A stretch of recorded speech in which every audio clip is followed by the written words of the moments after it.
Hi, Lily. Hello po. Ayan, hi love. Palakas na lang ako ng konti mahal ko ha. Sagad na yung volume ko eh. O, sige, ano may paglilingkod ko kay Lily at nagpatawag po sa usapang LDR. Sige yung video. Mm-mm. Gan ay, gusto ko lang kung ano kung pwede kong gawin o dapat.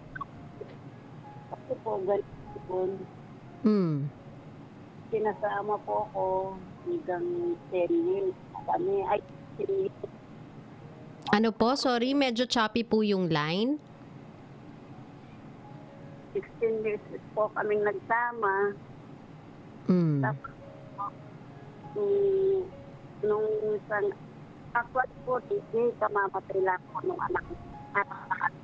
Okay. Okay. Love, Lily, kailangan mo akong hanapan ng pinakamagandang signal. Bukod kasi sa mahina yung bato mahal ko, choppy yung line. So, hanapan mo na ako ng pinakamagandang signal na meron ka.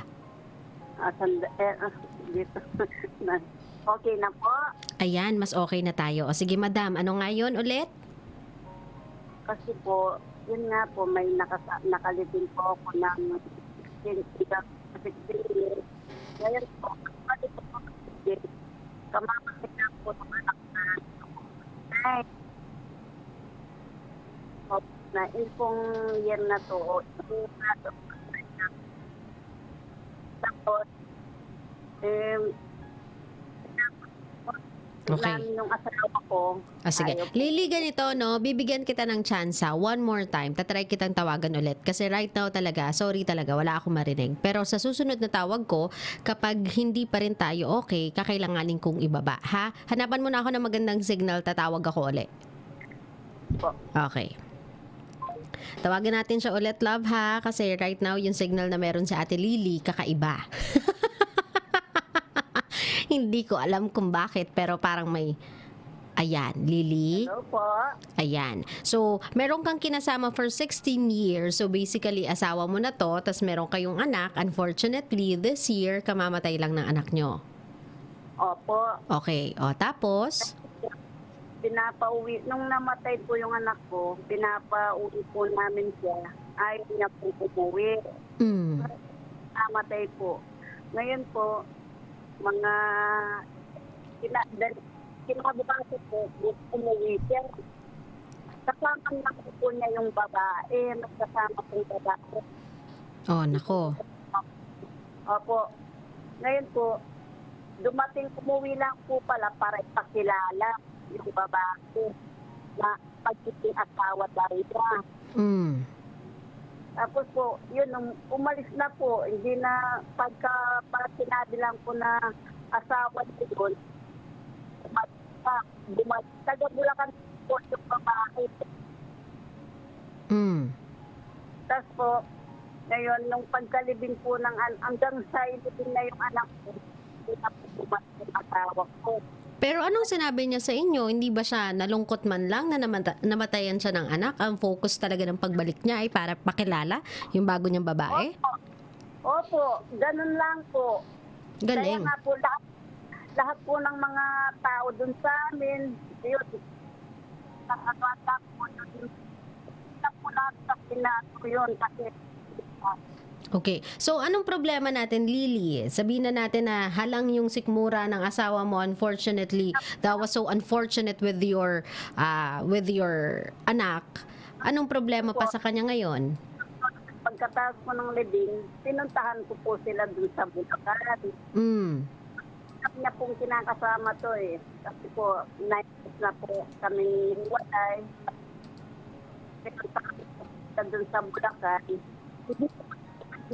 Okay, wala ako naiintindihan na. Wala ako naiintindihan. Nung pinuntahan mo, anong nangyari? Nangingi po ako ng suporta sa kanya para sa mga anak natin. Kasi Ilan pa ba anak ninyo, love? ito po, 7. So, meron pang 6. At di siya nagbibigay ng suporta. 4 na lang, namatay po yung 3. Ay, Diyos ko Lord, oo, Panginoon. Oh, so namatay yung 3, meron ka pang 4 na binubuhay. Opo, pero yung 3 po nag-aaral pa. Mm. Isa asawa na po. O ngayon po, pagpunta ko dun sa Bulacan, pagkalibing po ng anak ko, Pinupog pa po niya ako, DJ. Wow, oh. Niya ako. Na Mm. kaya siya daw, hindi na po siya daw makikisama sa akin. Wala na daw po siyang pakialam. Kulong pa Okay. daw po sila. Tatanong ko lang po kung anong pwede kong gawin at pwede yan sa kanya. Mm. Well, Lily, wag na tayong mag-isip ng malalim. Dapat yan sa mga ganyang klaseng lalaki, idinidemanda. Demanda mo na yan, love. Lalo na nakapirma naman siya sa birth certificate ng mga bata. Kahit hindi kasal, pwede Ha? po yun. Ha? Kahit po hindi kasal, Kahit hindi kasal, pero nakapirma siya sa birth certificate ng mga bata, tama? opo. So, ibig sabihin, acknowledge niya na anak niya yung mga yon. So, most definitely, meron siyang pananagutan sa mga bata. Sa'yo, wala. Pero sa mga bata, meron. Ngayon, kung hindi siya nagbibigay ng sustento, pwede mo siyang ihabla. Opo. Tapos, next time na galawin ka pa niya, Lily, saktan ka niya, dagdagan mo pa yung demanda ng physical abuse. Hindi na daw po siya uuwi kahit kailan. Wala na daw po siyang pakialam sa Oo, sa sabihin mga mo wala din tayong pakialam sa ganon. Ang importante ay sustentuhan niya yung mga bata. Kasi obviously, kayang-kaya niyang ipamuka, isikmura, yung fact na magpapakilala siya ng bago niyang babae sa mismong lamay pa ng sarili niyang anak, wala na talaga yung utak yung asawa mong yan. So, ang dapat sa mga ganyan, idinediretso na yan sa kulungan. Pero yun nga lang, Lily, kapag dineretso natin yan sa kulungan, of course, wala ka nang aasahang sustento doon kasi wala naman trabaho doon, mahal eh. So, kakailanganin mong humingi ng tulong or kahit papano humingi ng saklolo bilang katuwang sa pagpapaaral sa mga natitirang bata doon sa pinakapanganay mo ng anak na present. Kumbaga, kahit papano yung may trabaho na, yung nakakatulong na, kailangan nyo nang magtuwang-tuwang para mapag-aral pa yung natitirang mga bagets. Opo. Yun ay kung idediretso mong ipakulong. Pero syempre, isasuggest ng, if I'm not mistaken, isasuggest ng barangay yan na magkaroon kayo ng amicable settlement. Ibig sabihin doon, Lily, magkakaroon kayo ng kasunduan na kukunin na lang natin yung kasulatan na pipirmahan niya na susustentohan niya yung mga bata, and it's a guarantee na monthly kailangan may makukuha ka amounting sa pangangailangan ng mga bagets. DJ, ito pa po isa. Hmm. Sa katunayan po, taga-Tarlac po ako. Hmm. Nagtrabaho lang po ako dito sa Bulacan. At saka po, isa po, ayaw niya po makipagkasundo sa barangay. Isa mismo barangay tali po. Ano? Ayaw niya po makipagkasundo Oh. sa barangay. Kasi po, siya po mismo, barangay tanod po siya dun sa Idiretso nyo sa municipality ng City Hall kung hindi kakayanin. Basta kasi, ang kailangan kasi dito, sa mismong barangay ninyo ihahabla. Ngayon, kasi hodang barangay kagawad siya or something, kailangan nilang, kumbaga, kailangan mong mag-go straight to barangay chairman. Wala tayong pakialam kung siya ay sangay din ng, barangay na yon. Ang importante ay iserve nila yung justice sa'yo kasi ikaw ay legit na nagre-reklamo. Ngayon, kung ayaw nilang gawin yung trabaho nila, gusto nilang panigat yun dahil yun ay kasama nila dun sa barangay, pumunta ka sa munisipyo. Dun ka maghabla ng kaso laban dun sa mga barangay officials na ayaw kang tulungan kasi yung hinahabla mo, yung nirereklamo mo ay mismong barangay kagawad. Opo. Naintindihan mo ko, mahal? Huwag kang nagpapasindak. Ano ngayon kung barangay kagawad sila? Ngayon pa nga lang, dyan pa lang yung posesyon nila. Inaabuso na nila yung kapangyarihan na meron sila eh. What more kung bigyan pa sila ng higher position in the government? Hindi mas malaki pa yung aabusuhin nila. Mas malaki pa yung kayabangan na meron sa mga utak nila. Opo. Naintindihan mo ko, mahal? Huwag ka nagpapasindak sa ganyan. Kailangan na doon tayo sa due process kung tawagin natin. Nasa batas naman yan eh, na kailangan niyang suportahan yung mga bagets. Kasalman kayo o hindi, nakapirma siya sa birth certificate ng mga bata. Patunay na siya ang ama legally ng mga bata. So meron siyang responsibilidad na hindi niya pwedeng takasan. Opo. Naintindihan mo ko, mahal ko? Opo, DJ. Lakasan mo lang yung loob mo, Lily, ha? Tatagan mo lang ng onte para sa mga anak mo. Ilaban mo to, pero both at the same time, maghanap tayo ng ikabubuhay natin, maghanap tayo ng hanap buhay, maghanap tayo ng extra income, kausapin mo yung anak mong panganay na pwedeng makatulong sa'yo na nakakailanganin ko yung tulong mo. Dalawa na lang tayo munang magtataguyod nito. Kamukat-mukat nyo naman pag nakagraduate yung tatlong pinag-aaral ninyo, magiging maalwal din naman yung buhay ninyo eh. Mahirap lang to sa simula kasi kailangan nyo ng kickstart. Pero kapag rumolyo na to, lahat sanay na, lahat gumagalaw, lahat nakikipag-cooperate, everything will go on smoothly. Kahit papaano, makakaraos-raos din kayo sa pinagdadaanan ninyo. Naiintindihan? Opo. Ngayon, Lily, meron ka pa bang mensahe sa mga anak mo na alam ko kahit papaano, Lily, hindi na tayo bumabata, may edad na din tayo, pero kailangan pa rin talaga nating magbanat ng buto para sa kanila. Meron ka bang gustong sabihin sa mga anak mo? Nasabi, pwede pong wag na muna dito kasi nasabi na po lahat sa kanila. Good, good. Okay lang. Wala namang problema doon. O, sige, Lily, ha? Asikasuhin mo na muna yung sustento ng mga bata. Huwag ka mag-alala. Nasa likod mo naman yung batas. Nasa tama lang naman yung gusto mong mangyari. Kumbaga, hindi ka naman humihingi ng sobra-sobra. Ang hinihingi mo lang ay yung dapat at sapat para sa pangangailangan ng mga anak ninyo, with or without marriage. DJ, may tanong pa po ako isa. Ano yon? May karapatan po ba silang magpakasal? Pero dapat may kasal po natin. Ano? Sorry? Pwede po ba silang magpakasal nung asawa ko tsaka yung babae? Kasi po, kasal po sa unang asawa yung babae. Kasal sa unang asawa yung babae. Opo, pwede po ba silang magpakasal Hindi. ng asawa ko? Hanggat hindi pa sila annulled. Hanggat hindi pa annulled yung babae dun sa una niyang asawa, hindi i-honor ng gobyerno natin yung kasal nila. Kumbaga, null and void yun. Ibig sabihin, hindi yon legal. Yung magiging marriage nila, hindi legal. Except na lang kung si ate girl ay nagpaiba ng pangalan. Pero matitrace pa rin kasi yan eh. Kasi kakailanganin niya ng original birth certificate niya eh. Kung yun yung ginamit niya nung nag-file siya ng kasal para sa una niyang asawa, maghihit yan. So, hindi ka pwedeng mag-double wedding dito sa Pinas. Kailangan annulled ka muna sa una before kayo magpakasal.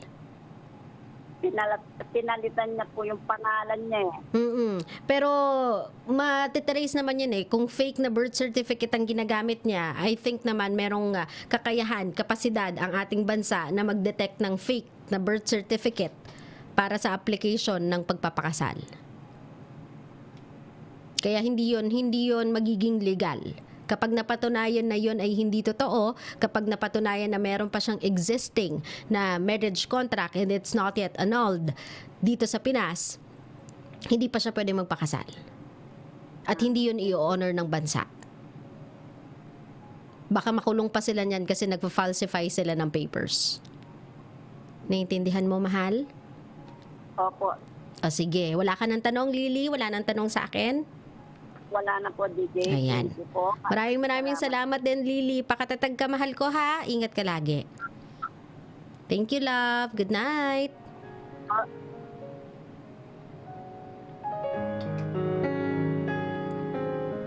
Ibang klase din naman po pala ang tatay. Tay, ibang klase ka. Kung nakikinig ka, tay, at kung medyo samkay na natamaan ka sa kwento at alam mo, parang, teka, ako pinag-uusapan ng mga to, Kapag medyo napaganong katay, isa lang masasabi ko, tay, napakatibay nyo ho. Grabe po. Di ba po, hindi nyo na po nirespeto yung mismong lamay ng sarili nyong anak. Doon nyo pa talaga pinakilala yung bago ninyong babae at doon mo pa ibinida ang plano nyong magpakasal.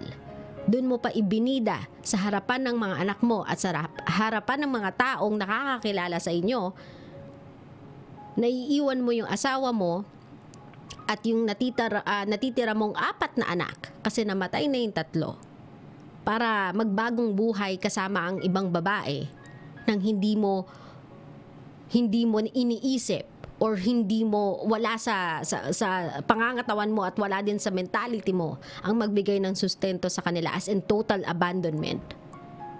Tayo, hindi ko alam kung paano ka nakakatulog sa gabi, sa totoo lang. Hindi ko alam kung paano mo yun sinisikmura. Hindi ko nga alam kung paano ka nakatingin sa mga mata ng mga anak mo sa ginawa mo. I just hope kung sino man yung babaeng yan, kahit papaano matauhan siya, ito ba talaga yung lalaking gusto kong pakasalan? O ito ba yung lalaking gusto kong pikein yung papers ko para makapagpakasal lang? Para ba sa lalaking ganito, na willing iwanan yung pamilya niya? 7 ng mga anak niya, 4 na lang na nabubuhay? Hindi pa siya willing magsustento ng bubugbog ng asawa? Nasa tama ba akong pag-iisip, pakasalan pa tong ganitong klaseng tao? Dapat sa ganito, iniiwan ng diretsyo So bakit ko pa gagawing magpakasal dito? Bakit pa ako magpapatali dito? Ate, kung nakikinig ka, if I were you, save your future. Iligtas mo yung sarili mo para magkaroon ka man lang din ng magandang future. Kasi if not, itong si Ate Lily right now will be you few years from now. Ganyan-ganyan din yung magiging sitwasyon mo. Kasi I don't think na yung lalaking kasama mo, si tatay, apparently, ay may regrets or may takot man lang sa ginagawa niyang kabulastugan sa pamilya niya at sa asawa niya. Mga kabisyo, wala namang problema If you don't if you no longer love a person and you would want another life with another person, wala namang problema dun Choice mo yun Pero you don't abandon your kids. You don't say na ayoko na sa nanay niyo, ayoko na din sa inyo. Mag-ano ako, re-reboot ako, maghanap ako uli ng bagong asawa. Magkakaroon uli ako ng bagong anak. Ayoko na muna sa inyo, hindi na kayo yung anak ko. Hindi naman po pwedeng ganun Yung nag-enjoy lang kayo gumawa ng bata. Pero pag responsibilidad na yung pinag-uusapan nga, kain bubog, sip-sip hangin, hindi naman po pwede yun Medyo mag-isip-isip po tayo kasi lahat ng ginagawa natin, sa totoo lang po, kahit wala pong kasal, basta't pumirma ka sa birth certificate ng batang yan, you are responsible for that child. And liable ka sa law kapag hindi mo sinuportahan yung batang yan, lalo na kung minor pa lang yan, at alam mong walang kapasidad para magtrabaho para sa sarili niya. Maaaring ngayon po nag-i-enjoy kayo sa piling ng bago niyong babae, pero I'm telling you, kuya, continue doing that. Continue your journey sa road na yan, and you'll be heading to jail. Diretso sa kalaboso ang magiging destinasyon mo. Ituloy mo yan, kuya. If I were you, I'll go for the option ng amicable settlement. Makikipag-ayos na lang ako, makikipag-areglo na lang ako na wag mo na kaming guluhin, may bagong buhay na ako sa bago kong kinakasama, susuportahan ko na lang yung mga bata. Tapos ang usapan. You can have your peace with your new girl, o diba, your new woman. You can have your peace, pero hindi ka na hahabulin ng mga bata sa sustento kasi ibibigay mo yun sa kanila. Kung hindi mo man kayang maging mabuting asawa sa asawa mo, kuya, maging mabuting ama ka na lang sa mga anak mo. Mahiya-hiya ka naman ng konti.